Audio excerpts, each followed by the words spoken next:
Hi, I'm James Robinson, and this is my stock pick of the week. This is my fourth video on Ruger, Storm Ruger. The symbol is RGR. This video, we're going to talk about the company's dividends. Long story short, the dividends are a mixed bag for this company. They do pay a dividend. It actually has a pretty good yield, but that dividend hasn't been a good enough performer that I would suggest that if you're a retiree who's looking for a good investment with very solid dividends, that you buy this stock. It's not that the stock is, well, we'll get into all these details as we go forward. One of the things I always try and do is thank people for subscribing to my channel. It's really cool that as my channel grows, I get to meet people from around the world, around the country, and it's also ingratiating to know that the people are following and want to hear what I have to say.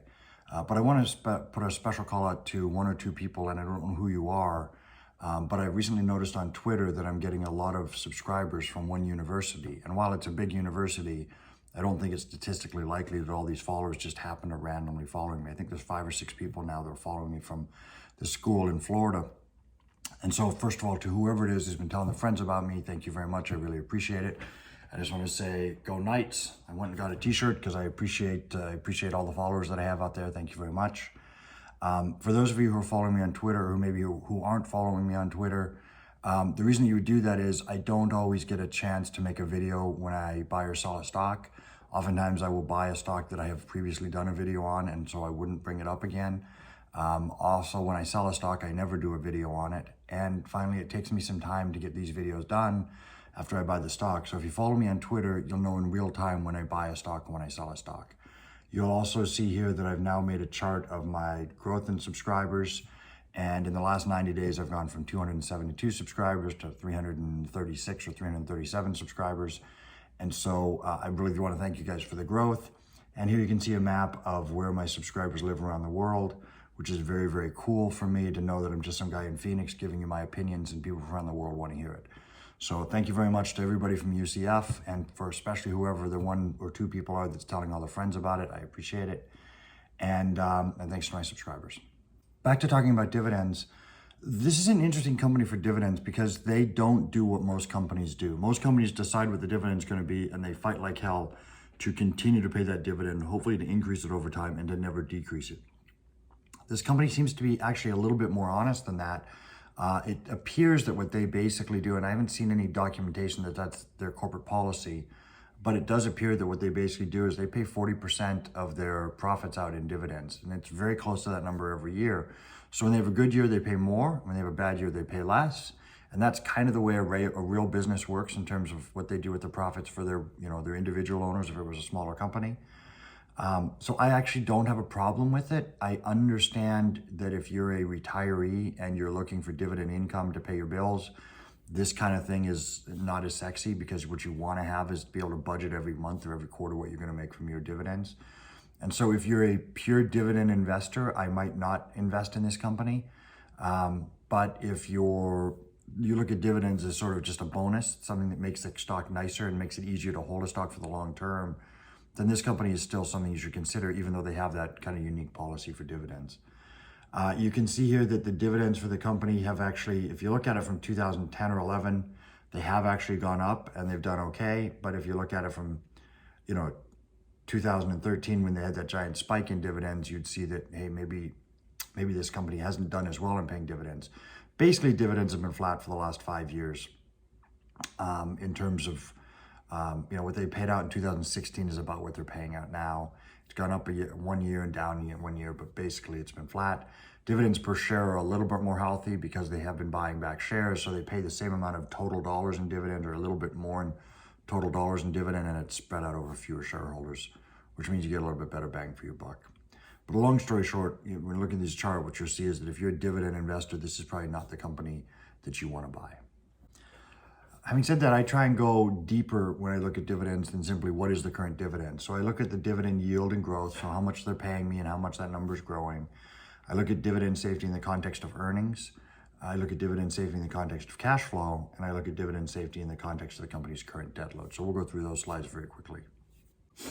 So this chart will give you, will be a misnomer if you don't understand it, first of all. The orange bars are a measure of the increase in dividends. And you can see that for the last 3 years, the company has paid less dividends than they paid the year before, which is why the bars are on the downside. The blue line is the total amount of dividends, and it looks like it approaches zero, but it really doesn't. It goes from about $1.20 up to $1.80 and then back down to about 90 cents over the course of the last 5 years. And that's obviously demonstrated by the red bars that show it's decreased. Having said all that, the company's dividend yield is 3.11%. That's excellent. It's twice the dividend yield of the S&P 500.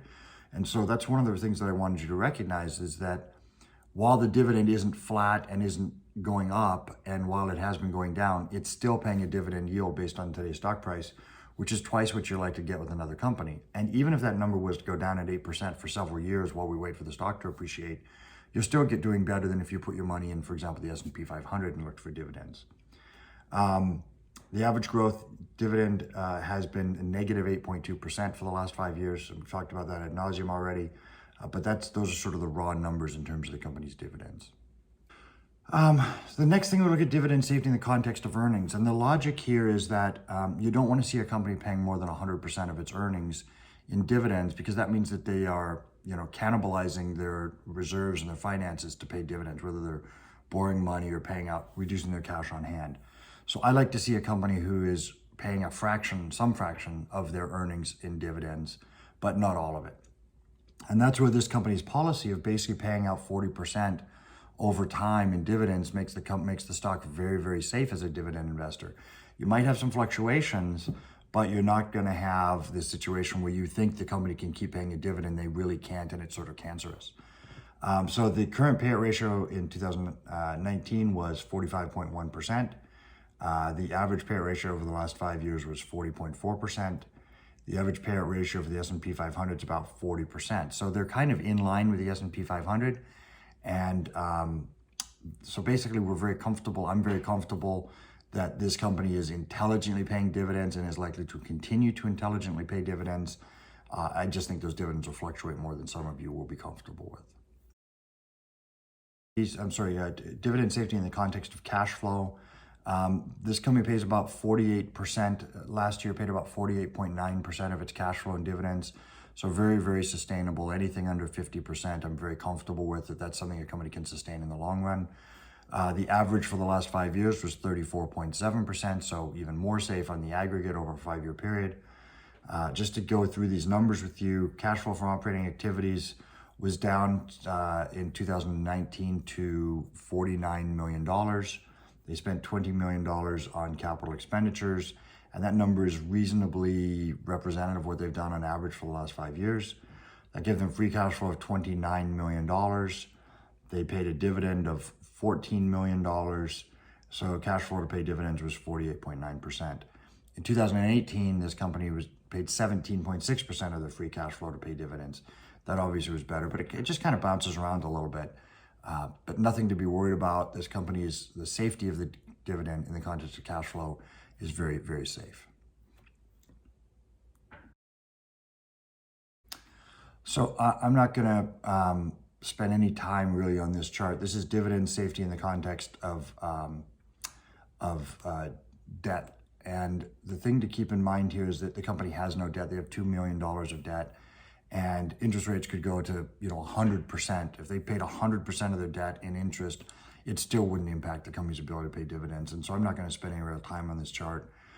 It's something that we would look at again if the company had significant higher debt relative to income and cash flow and interest expense and those sorts of things. But again, this company is very, very safe. So in summary, when looking at this company, it does pay a nice yield.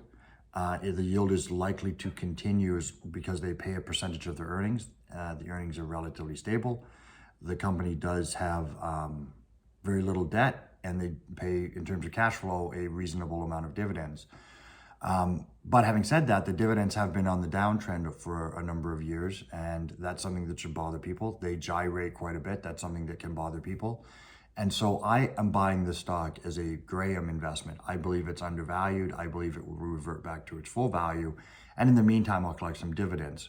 Through that prism, I think this is a stock you should buy. If you're a dividend investor, then I'd pass on this one and wait for the next one. So that's it for dividends for Ruger. Thank you very much for your time.